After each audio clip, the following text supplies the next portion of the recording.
त्वमेव माता च पिता त्वमेव त्वमेव बन्धुश्च सखा त्वमेव त्वमेव विद्या द्रविणं त्वमेव त्वमेव सर्वं मम देवदेवः त्वमेव सर्वं मम देवदेव। ओम श्री गुरुभ्यो नमः। आज पुनः श्रीमद् भगवत महाकथा में आपका स्वागत है। हम भी श्री सुखदेव जी महाराज के साथ चलते हैं। इस कथा गंगा में गोता लगाते हुए श्री सुखदेव जी महाराज राजा परीक्षित को आगे क्या मार्गदर्शन कर रहे हैं, इस कथा का हम भी रसास्वादन लेते हैं। इससे पिछले अंक में हमने देखा था कि तीर्थ क्या है, उनकी क्या महिमा है और तीर्थों में जाने से क्या फल मिलता है, ये सब हम पिछले अंक में देख चुके हैं। वास्तव में तीर्थ कहाँ पर है और तीर्थ कैसे बने, इसे आज हम चर्चा करेंगे। एक कहानी के माध्यम से कोई भी चीज़ हम समझते हैं तो दृष्टांत से जल्दी से समझ में आती है। बहुत भारतवर्ष महान, जहाँ पर अनेक तीर्थ हैं, केदारनाथ, बद्रीनाथ, द्वारिका धाम, जगन्नाथपुरी, बहुत सारे 4 धाम मुख्य कहे गए हैं। उत्तराखंड है, हरिद्वार, पवित्र स्थल, गंगाएं, बहुत सारी कंदराएं, गुफाएं हैं, गंगोत्री है, कहीं भी चले जाओ ये सब पवित्र तीर्थ कहे जाते हैं। लेकिन वास्तव में ये तीर्थ जो तीर्थ बने आज, इसको बनाने वाला कोई और नहीं, हम सब हैं। जहाँ पर अनेक ऐसे महापुरुष संत आए जो परम पिता के चरणों में अखंड श्रद्धा भक्ति रखने वाले, उन्होंने इस स्थल पर जाकर के श्रद्धा से, भक्ति भाव से, प्रेम से उस सच्चिदानंद का गुणगान किया। उस परम पिता के चरणों में अपने चित्त को एकाग्र करते हुए वास्तव में वो क्या है उस तत्व को पहचाना और वो स्थल तीर्थ बन गया। तो तीर्थ कोई अपने आप में नहीं है, जहाँ पर भगवान के संतगण हैं, भक्तजन हैं, जिस स्थल पर जाते हैं वो स्थल तीर्थ बन जाता है। लेकिन वास्तव में देखा जाए तो ये हमारा जो शरीर है ये एक तीर्थ ही है। अब ये कैसे है इसको हम देखेंगे। एक कथानक पुजारी, भगवान के परम भक्त, बहुत श्रद्धा, प्रतिदिन भगवान की श्रद्धा से पूजा अर्पण भी करते, प्रतिदिन गंगा में स्नान करते और फिर जाके मंदिर में प्रभु की आराधना करते। जो भी सेवा होती वो सेवा काम भी करते। एक दिन जब वो स्नान करके जा रहे थे तो पास में ही जो घाट था वहाँ धोबी भी कपड़े धुल रहा था। तो वो अपनी श्रद्धा से अपने भगवान का चिंतन करते हुए चले जा रहे, गुजरते हुए, तभी देखा कि धोबी कपड़े धुल रहा है और जोर से पटक पटक के मारता है। लेकिन हम उसी तरह पटकेंगे तो कपड़ा हो सकता है फट जाए। हर एक कार्य का एक कुशलता होती है। तो धोबी भी अपनी धुन में अपने कपड़े धुल रहा था, क्योंकि हर इंसान अपने कार्य में एकाग्र होता है। वो भी वैसे ही था। पुजारी ने जोर से चिल्लाया और बोले कि अभी आप कपड़े धुलना बंद कीजिए, मैं इधर से निकल जाऊं, उसके बाद जाना। आप पुजारी तो इतना बोल दिए, लेकिन धोबी सुन तो लिया उसने। कई बार होता है कि हमें व्यक्ति सामने पुकार रहा है, हम उसकी बात नहीं सुनना चाहते, तो हम सुन तो लेते हैं पर ऐसा बिहेव करते हैं जैसे हमने नहीं सुना। ऐसा ही धोबी ने भी किया। लेकिन सभी परिचित हो चुके हैं एक दूसरे से, जैसा व्यवहार किया जाता है समाज में सब अवगत होते हैं। ऐसे इनके साथ धोबी वहां से गया, लेकिन कपड़े धुल रहा है। पुजारी निकलने लगे लेकिन धोबी नहीं रुका, अपना काम जारी रखा उसने। लेकिन जैसे ही कपड़े को जोर से पटक के मारा, उसके छिटके जाके उन पे पड़ गए। अब उन्होंने कुछ नहीं कहा, पुजारी जी ने शांत चित्त होकर गंगा के घाट पे पहुंच गए। फिर से स्नान किया, फिर दोबारा से आने लगे, फिर से धोबी ने वही काम किया। अब इतने लोग वहां से गुजर रहे हैं, अगर धोबी सबके लिए रुक जाए कि इसके ऊपर छींटे पड़ जाएंगे तो अपना काम कब करेगा, तो नहीं हो सकता। तो पुजारी जी को गुस्सा फिर से आया और धोबी पे जोर से चिल्लाए। चिल्ला करके दोबारा फिर नहाने चले गए। ऐसा कई बार हो लिया। अब सहनशीलता समाप्त पुजारी जी की। धोबी को ऊपर जाके पुनः गुस्सा करने लगे जोर से।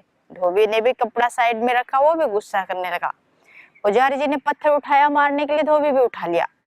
भगवान कहाँ जाएंगे? जहाँ पर सहनशीलता है। अगर आप भगवान के भक्त हैं तो प्रभु का स्मरण करते हुए हर पल, हर क्षण, हर श्वास शांत चित्त रहता है भगवान का भक्त। क्योंकि वो भी जो धोबी है उसके अंदर भी तो परमात्मा है। तो किसके ऊपर क्रोध कर रहे हैं आप? भगवान केवल मंदिरों में मूर्तियों में विराजमान नहीं, वो सर्वत्र है। तो ऐसा ही भगवान आ रहे थे अपने भक्त की रक्षा करने के लिए, लेकिन देखा कि भक्त तो मजबूत है, अपने आप में अपना सामर्थ्य रखता है बचाव करने का, तो भगवान वापस लौट गए। कहने का मतलब यही है कि वास्तव में तीर्थ कहाँ पर है? कोई जगह विशेष जिसको तीर्थ कहा जाए? अगर किसी जगह विशेष को आप तीर्थ कहते हैं तो वहाँ की जो महिमा है वो हमने स्वयं गढ़ी है। तीर्थ शब्द जो है वो त्रिधातु से बना है संस्कृत के, जिसका अर्थ होता है पार करना, तार देना। जो हमें संसार रूपी सागर से पार ले जाए वो तीर्थ है। तो तीर्थ कोई स्थान विशेष हुआ नहीं, ये हमारा शरीर ही वास्तव में तीर्थ कहा गया है। समस्त तीर्थ जो है, जितने भी देवालय हैं, वो इस शरीर में ही विराजमान है। सर्व तीर्थम सर्वदेवस्य, सारे देवता सारे तीर्थ इस शरीर में ही विद्यमान है। जो भी मंदिर हमारे बनाए गए हैं इस शरीर के स्ट्रक्चर को देख के ही बनाया गया है। ऊपर एक टॉप होता है, बीच में थोड़ा सा चौड़ा भाग जहाँ भगवान निवास करते हैं, और 4 खंभे। तो ये शरीर ही सबसे बड़ा तीर्थ कहा गया है। क्योंकि सुबह सुबह जब भी भारतीय संस्कृति एक अपने आप में गौरवशाली परंपराएं हमारी, जो हमारे ऋषि मुनियों ने जो धरोहर संभाल के रखी, आज हम उसका पालन करते हुए अपने जीवन को श्रेष्ठ बनाते हैं। तुलसीदास जी हैं, उन्होंने कहा कि जहाँ भगवान का सत्संग मिले, जहाँ प्रभु के गुणों का गान सुनने को मिले, आंखों से भगवान का दर्शन हो, कानों से प्रभु की महिमाएं श्रवण करें, वो स्थल तीर्थ है।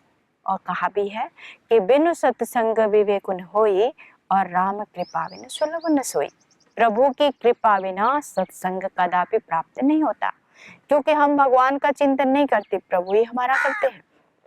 किसी अच्छे लोगों के साथ हमारा संपर्क हुआ, या किसी दिव्य स्थल पर आप गए, या जहाँ आप वास करते हैं वहाँ का आसपास का वातावरण बहुत ही दिव्य है, वहाँ के रहने वाले लोग परस्पर प्रेम से रहते हैं, एक दूसरे के प्रति सद्भावना रखते हैं, आगे बढ़ाने में सहयोग करते हैं, सुख दुख में साथ देते हैं, वही तीर्थ बन जाता है।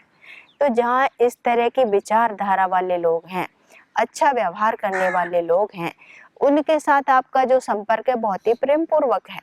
तो वास्तव में जो संपदा आप अर्जित कर रहे हैं अपने व्यवहार से, अपने पुरुषार्थ से, वही आपको तीर्थ बना देती है। संतों के लिए कहा जाता है कि संत तो चलते फिरते तीर्थ हैं। तो संतों का संग परम आवश्यक है। जैसे भगवान राम ने भी अपनी चौपाइयाँ जो रामायण में कही गई है, नवदा भक्ति का वर्णन है, उसमें भी कहा है कि प्रथम भगति संतन करि संगा। पहली भक्ति कहाँ? संतों का संग। संत कोई साधारण नहीं होते। अगर कोई सन्यासी आपके सामने आया तो भगवान के द्वारा भेजा गया है। सन्यासी हर कोई नहीं बन सकता। सन्यासत्व का तात्पर्य केवल वस्त्र नहीं, उसके आचरण, उसका व्यवहार, उसकी वाणी, उसके जीवन जीने की जो कला है, वास्तव में वही सन्यासत्व है। तो वास्तव में तीर्थ कहाँ है? स्थानों को भी तीर्थ कहा गया है। तो वो तीर्थ आज जो तीर्थ कहलाते हैं उसको बनाने वाले ही हम ही हैं। तो हमारा ये शरीर भी तीर्थ का है। क्यों? क्योंकि कर बसते लक्ष्मी, करों में लक्ष्मी माँ का वास है, यानी हमारे हाथों में माँ लक्ष्मी बसती है। जैसे प्रातः काल हम उठते हैं तो सबसे पहले अपने हाथों का स्पर्श करते हैं, आंखों पे लगाते हैं और देखते भी। क्यों? क्योंकि हमारे हाथों में माँ लक्ष्मी का वास है। और हमारे ब्रह्मरंध्र जो कहलाता है वहाँ माँ पार्वती का वास है, और कंठ में माँ सरस्वती का वास है, और हमारे वक्ष स्थल में भगवान शिव, और नाभि में भगवान विष्णु, और हमारा मेरुदंड जो है, पीछे जो रीढ़ की हड्डी कहा जाता है, उसमें भगवान गणेश जी का वास है। तो तीर्थ कहाँ है?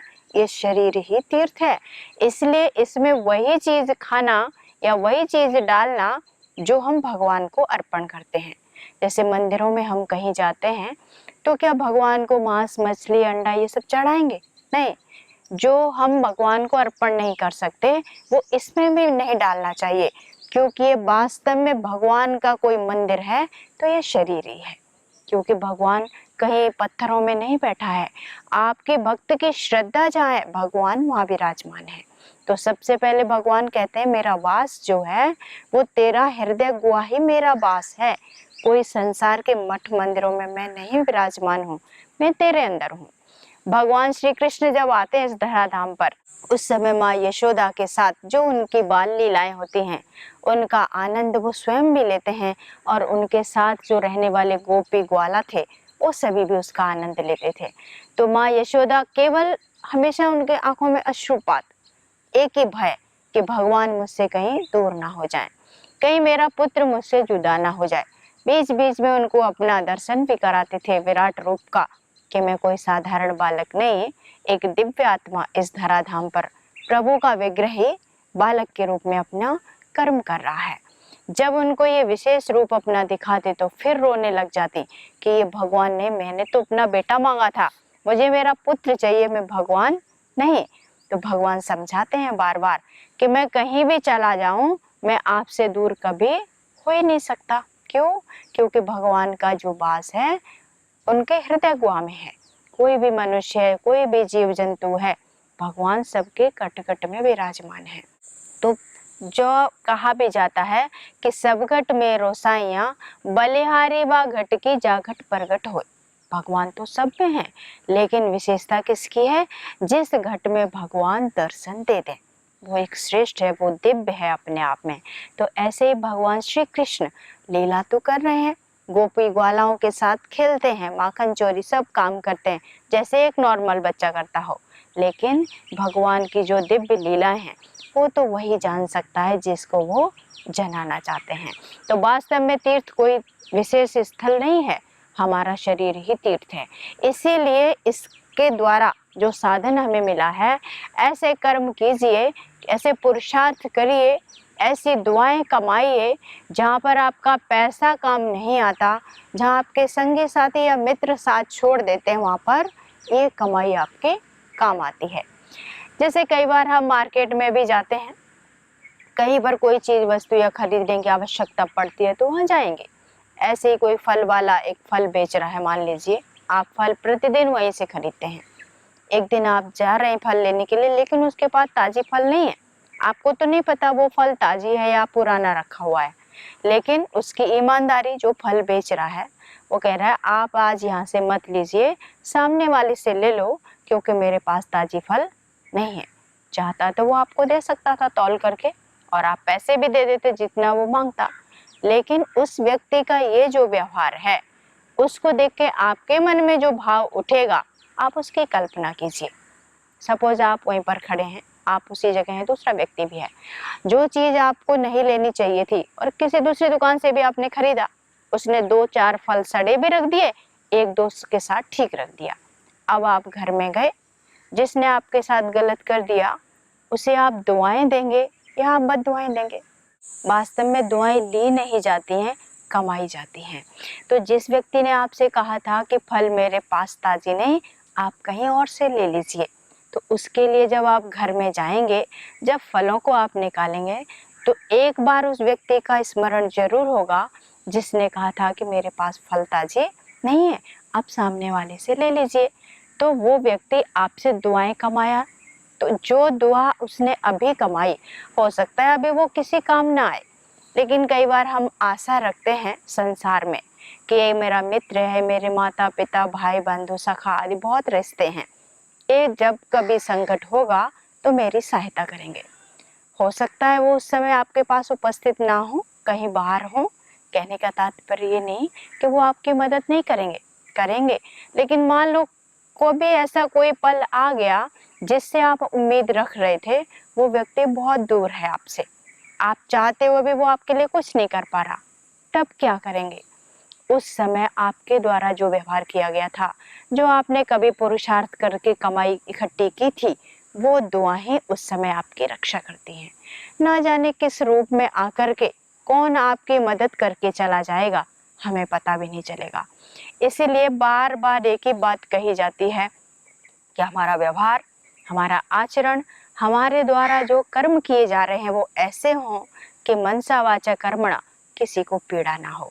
भगवान श्री कृष्ण, भगवान श्री राम, आज जितने भी हमारे महापुरुष हैं, मीराबाई हैं, अनेक भक्त भी संत भी हुए, उन सबको स्मरण किया जाता है। क्यों? क्योंकि उन्होंने जो कुछ भी उस समय किया था उससे केवल वो अपने लिए, अपने परिवार के लिए नहीं, पूरे समस्त समाज के लिए, पूरे विश्व के लिए वो कर्म उन्होंने किया कि आज भी हम उनका स्मरण करते हैं। भक्तजन तो उनका संकीर्तन करते करते उनकी आंखों से अश्रुपात भी हो जाता है। तो ये बड़े सौभाग्यशाली हैं जिनकी आंखों से उसको स्मरण करते आंसू निकल जाए, तो वो भगवान के लिए बहुत ही सौभाग्य का पल होता है कि भगवान की याद में अश्रुपात हुआ। तो कहने का मतलब यही है कि हम जहाँ भी रहें, जो भी कर्म करें, ऐसा करें कि जिससे केवल यहाँ पर नहीं, परमात्मा भी देख कर के प्रसन्न हो कि जिस शरीर में इस आत्मा को मैंने भेजा वो इसके द्वारा कोई दिव्य कर्म कर रहा है।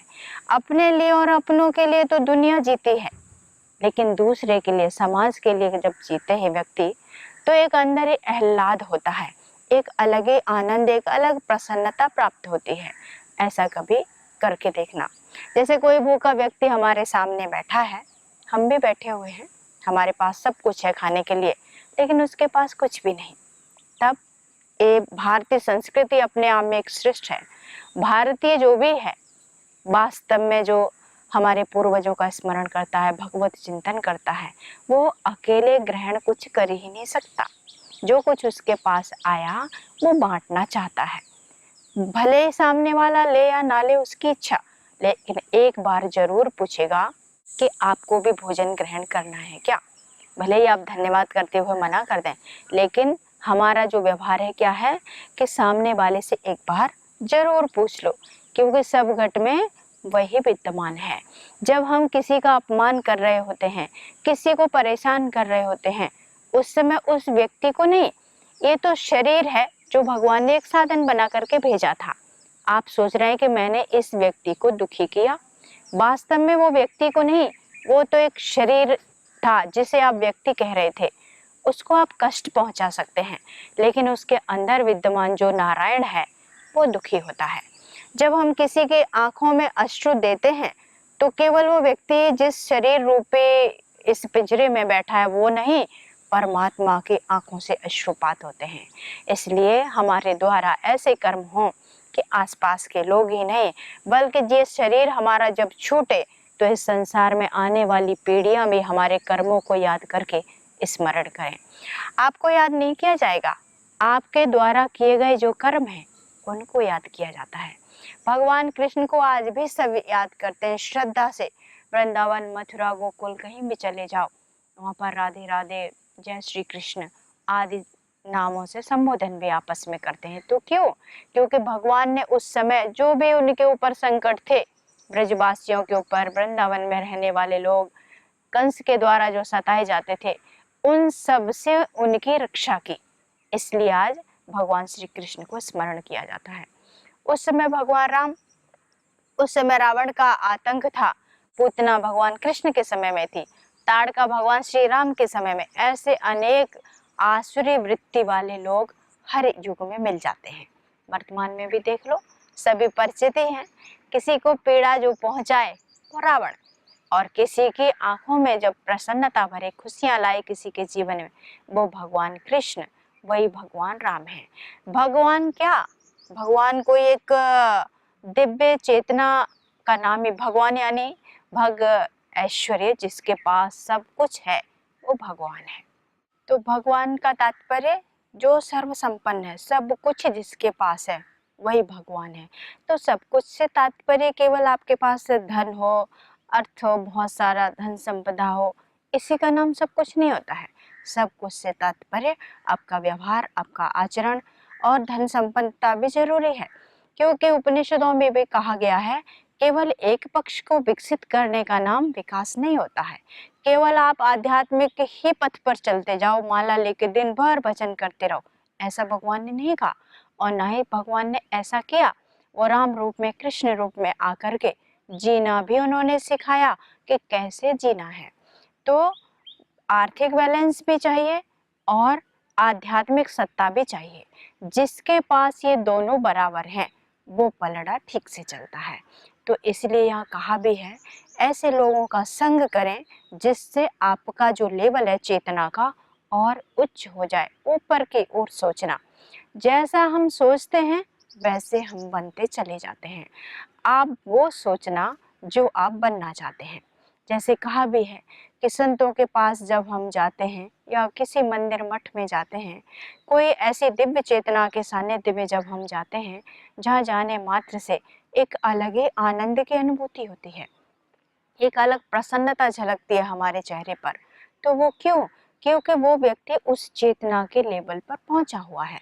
तो हम भी वैसे बन सकते हैं जैसे सामने वाले हैं। तो भगवान ने ये जी करके दिखाया कि जैसा आप सोचेंगे वैसा बन जाओगे। तो ये अच्छा सोचना, अच्छा करना और अच्छा दूसरों को करवाना, यही मनुष्य जीवन की सार्थकता है। यहाँ कहा भी है रामायण में भी कि मुदि मंगलमय संत समाजो, जो जग जंगम तीर्थ राजो। जहाँ पर संतों का वास है वही स्थल वास्तव में तीर्थ कहलाता है। अब संत कौन? केवल वस्त्रों का एक विशेष वेशभूषा का अपने हर मतलब एक किसी भी क्षेत्र में आप जाएं, एक यूनिफॉर्म होता है जिससे पता चलता है कि यह अमुक व्यक्ति ये है। पुलिस वाले की खाकी वर्दी है, आर्मी वाले का दूसरा कलर है, तो उस ड्रेस को देखकर हम बताते हैं कि ये अमुक व्यक्ति है, ये सैनिक है, ये पुलिस वाला है, भगवा है तो ये सन्यासी है। एक यूनिफॉर्म निर्धारित कर दी। वैसे ही जो भगवान का भक्त होता है उसकी चाल, उसका व्यवहार बिल्कुल ही विपरीत होगा। कई बार जो अवधूत श्रेणी के जो दिव्य महापुरुष होते हैं उनको पहचानना भी बड़ा कठिन हो जाता है। जैसे राजा परीक्षित जब गंगा घाट पे जाके बैठ जाते हैं कि मतलब 7 दिन में उनकी मृत्यु निश्चित है, उस 7 दिन में जो उनके जीवन का उद्धार कर सके वो कौन? इसके खोज में आंख बंद करके परीक्षित बैठे हुए हैं कि कोई आए और मेरे जीवन का कल्याण करे। तो भगवान के द्वारा जो दिव्य आत्मा इस धराधाम पर भेजी जाती हैं, हर युग में किसी न किसी रूप में परमात्मा जरूर आते हैं। बस दृष्टि चाहिए हमें पहचानने के लिए कि वो किस रूप में होगा। न जाने किस रूप में नारायण मिल जाए। तो हर स्थल पे आप जहाँ बैठो और भगवान का चिंतन करो, उसके गुणों का गान करो। कहीं बहुत बड़े बड़े माइक लगा करके चिल्लाना, ऐसे भगवान नहीं मिलता। मौन हो जाओ, अंदर से भी बाहर से भी। एकांत में बैठ करके पवित्र स्थल पर अपना आसन लगा लो, उस विराट के साथ अपनी चेतना को कनेक्ट करो, एक अलग ही ऊर्जा आने लगती है। आपके सानिध्य में आने वाले लोग भी उसको अनुभव करते हैं। तो मौन जब व्यक्ति होता है तब उसकी अनुभूति होती है। ऐसे बड़े बड़े माइक लगा के चिल्लाते हैं। तो भगवान कोई बहरा तो है नहीं, उसके कान नहीं है, आंख नहीं, ऐसे नहीं। उपनिषदों में भी कहा गया है तद एजति तन्ना एजति तद दूरे तद अंतिके तदंतरस्य सर्वस्य तद सर्वस्य बाह्यता। वो पास से भी पास है और दूर से भी दूर है, ऐसी महिमा उपनिषदों में प्रभु की गाई गई है। 11 उपनिषद, बहुत सारे उपनिषद हैं, उनमें हर उपनिषद में प्रभु की महिमा का वखान किया है। किसी में प्रणव ओमकार जो है उसको लेके प्रभु की महिमा बताई गई है। वो निराकार है, उसका कोई आकार नहीं, कोई रूप नहीं, कोई रंग नहीं, पास से भी पास है, वो दूर से भी दूर। हाथ नहीं है फिर भी कर्म करता है, पैर नहीं है फिर भी वो चलता है। ऐसे परमात्मा का जब आप चिंतन करोगे एकाग्र चित्त होकर के, निश्चित रूप से उसका दीदार आपको होगा, उसका दर्शन आपको होगा और आपके अंतःकरण में जो अंधेरा है वो अपने आप सफाई होने लगती है। तो आज यहीं पर मैं वाणी को विराम दूंगी। आगे भगवान की जब हम आराधना करते हैं, भक्ति करते हैं, किस तरह से दिव्यत्व प्राप्त होता है, इसे हम अगले अंक में देखेंगे। सभी को ओम। ओम शांति शांति शांति। ओम श्री परमात्मने नमः।